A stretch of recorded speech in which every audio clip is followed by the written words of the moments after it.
Man, Chiefs Kingdom, we just can't seem to catch a break as our injury report continues to grow. And today, unfortunately, we have a significant injury to discuss as well. The main topic of conversation surrounding the Kansas City Chiefs this offseason has been their offensive line. So today, we'll dive into some of their performances throughout training camp. With that, let's cut the chit chat and let's have some fun.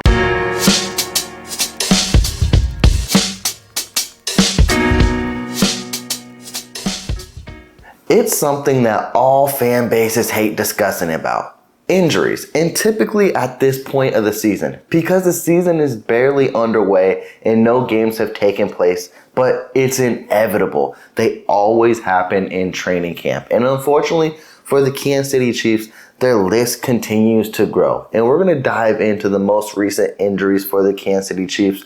And the first one we're going to discuss is truly unfortunate, and it's in regards to safety Nazeeh Johnson, who unfortunately tore his ACL yesterday, and he has been one of the stars at camp and looking to have a huge year too. And honestly, he was grasping this team in whole and garnering the defense too, because one thing that he took over was special teams. He was Dave Toub's ace, and that's where you're going to feel the biggest void going forward now.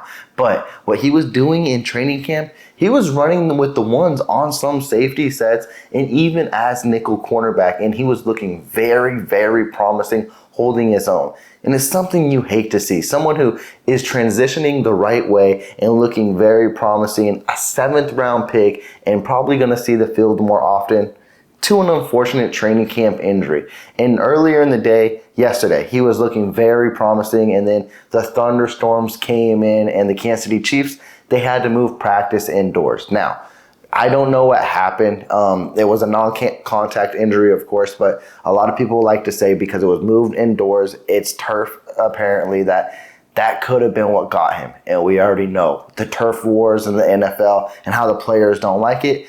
I don't know if that's a situation here as well, but nonetheless, hopefully Nazeeh Johnson can bounce back and come back stronger than ever in a year 3 and show he deserves a spot on this team, because I was truly eager and excited to see him next year. Now, it's going to be a little bit delayed, but I believe he's going to come back stronger than ever. But now the main question going into this year, now that Nazeeh Johnson won't be with us, is who's going to fill his role? Because a lot of people will think, oh, he's a guy who was barely going to make the team and he's going to be easily replaceable. And that's not the case. Like I mentioned, he definitely has a role on this team, and honestly, he is a really good player, and he was one of Dave Toub's favorite players. And that's where his presence is going to be missed. And honestly, it's going to be hard, but players are going to be accounted for, and guys like Nick Jones and Shamari Connor, they're going to be accounted to fill those roles. It's not going to be easy to say, oh, we got Chris Lamons. That's not the case. That's who Nazeeh Johnson took over his role. Now you're missing both those guys now that Lamons just recently signed a deal with the Indianapolis Colts. Now you really got to trust in one of these rookies, Nick Jones or Shamari Connors. And specifically for Nick Jones, this is where he's going to have to prove himself as a 7th round draft pick. Because Shamari Connors, 4th round pick, you expect him to make the team. Nick Jones has got to do a lot to make this team. But also, Nick Jones has been doing everything to make this team, specifically on defense. He's been showing he is a ball hawk and he can be a playmaker on this defense.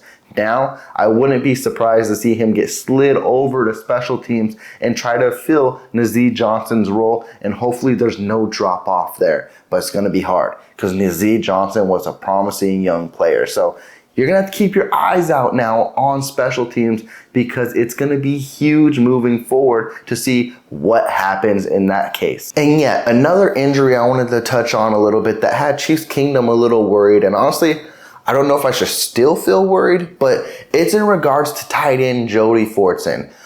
At the end of last week, he fell on his shoulder awkwardly. Well, Andy Reid gave us an update and said when he landed on his shoulder, it popped out and they were able to put it back in place. So, sounds like an obvious dislocated shoulder. Now, I don't know how long that keeps him out, because we've heard variances in these situations to where if it's not popped back in time, that could be like an 8-week injury. And if it's handled accordingly, he can be back on the field in a couple weeks. So we'll have to monitor that situation moving forward and see how soon Jody Fortson can get it back on the field. But one thing to keep your eyes on in this situation, and one of my camp favorites and one of my preseason favorites ending last year, who unfortunately got injured at the end of the preseason, was Matt Bushman. This is a huge opportunity for him now. Not saying he's going to take Jody Fortson's role, but let's say Jody Fortson has to go on IR. This is Matt Bushman's time to shine, and he has been doing it in camp too. And if he can look every bit as he did in that preseason game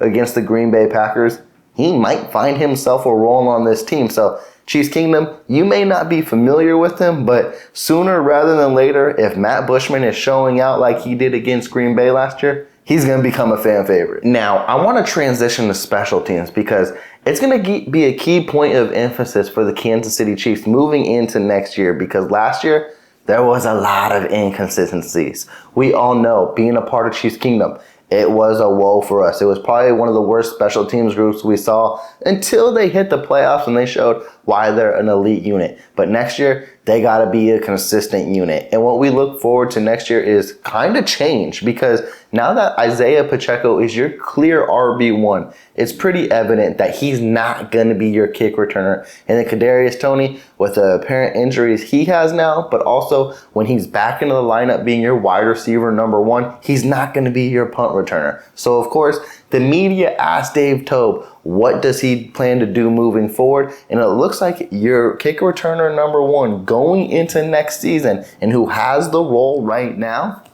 is Deneric Prince. And it's not surprising, but it also shows you that man is making the 53-man roster. And honestly, he has been amazing in camp with whatever he's been doing. Running the football, catching the football, excelling in special teams. That's what you ask from an undrafted rookie, is to come in and do your role. And if it's not your role, go in and show out. And that's exactly what he's been doing. The main thing we got to focus on with Deneric Prince, and we might have to discuss later, is he really going to take Clyde Edwards-Helaire role, or does the Kansas City Chiefs really run with 4 running backs?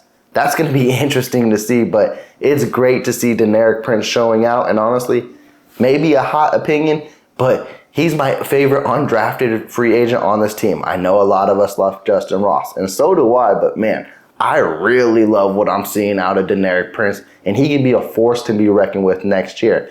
That answers the kick returning. Now, punt returns. It looks like Richie James is going to be the first one to handle that, and that's no surprise here. Honestly, as I mentioned, Richie James is probably just one step under of what Kadarius Toney can do as a punt returner, and you don't really lose much out of there, because that's what Richie James, he excels at. So it's perfect to see him in that situation. And just like Deneric Prince, it's perfect to see Richie James and to see what he's been doing this training camp. A lot of people are counting him as the odd man out. He's kind of quieted that crowd a lot, and he looks like he's a lock to make the 53-man roster. So I'm excited to see Richie James next year. Let's talk about the big boys and the newly acquired big boys on the offensive line, because that has been a key concern for Chiefs Kingdom, and honestly, rightfully so, because we don't know what to expect from Jawan Taylor and Donovan Smith, your new tackles in Kansas City. And honestly, the 2 biggest question marks on the offensive line. And so far in camp, it's been all good reports, specifically on Jawan Taylor, which should be not surprising. He's back home. He's in his natural spot. He will be the Kansas City Chiefs right tackle. And what he's been showing is, specifically with Charles Omenihu and George Karlaftis, when they try to use speed and power, they're struggling to get around the dude. And again, that shouldn't be surprising at all, because Jawan Taylor, he brings some athleticism to the position that the Kansas City Chiefs aren't used to, in which is a huge upgrade over Andrew Wiley. And yes, I'm not trying to slight Andrew Wiley, but at the end of the day, it is going to be an exponential upgrade over Andrew Wiley. People forget, Andrew Wiley was a backup tackle who was kind of forced to be put in that role and was having battles with Lucas Niang. Jawan Taylor is a legit right tackle, and he is going to be something where it's going to be very recognized when it comes to Sundays, and you see that line is just looking beautiful. And also the partnership. Jawan Taylor mentioned a little bit that him and Trey Smith, the communication is getting down, and that is something you really, really love to see because it's going to be very hard to get past those big boys. Now, moving down to the left hand side of the line is Donovan Smith, and this could be surprising to some, but he's been that veteran presence that Chiefs Kingdom needs, and he has been looking very, very well in camp, which could be surprising because last year we know it was a very inconsistent, and to Donovan Smith's word, one of his worst years in his career that was plagued by injuries. Now he's healthy. So are we going to get the Donovan Smith that was a few years ago where it was almost, if not an elite left tackle? If the Kansas City Chiefs get an elite left tackle out of Donovan Smith, they got a bargain out of him. And that's why he's got a highly incentivized, is that how you say it? Yeah, that's what we're going to say. Incentivized deal to where he can make almost $9 million because that's what kind of potential Donovan Smith brings. Now, can he be a stopgap for 1 year to where the Kansas City Chiefs need to draft their future left tackle? Yeah, that can be the case. But is he your perfect plug and fill guy if completely healthy and looks anywhere relevant to what he used to be? Yeah, and he can be a huge upgrade over Orlando Brown Jr.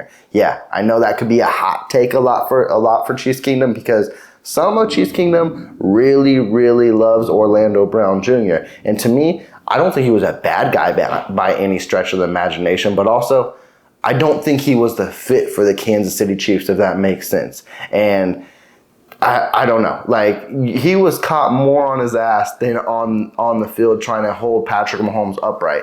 And most of the sacks seem to come from that protection side too. So I think this year, that closes the hole a little bit more and will buy Patrick Mahomes a little bit more time. And if you buy Patrick Mahomes a little bit more time, that's all beautiful because you give him at least a couple more seconds, he's going to find his guy. And if you let Patrick Mahomes dissect, it's already an unstoppable offense. So I don't know what to phrase it, but all I know is going into next year, it's going to be fun if this offensive line can hold Patrick Mahomes upright. With that, Chiefs Kingdom, I'm going to close off this video. You let me know some of your favorite takeaways from this weekend's camp. The pads are on.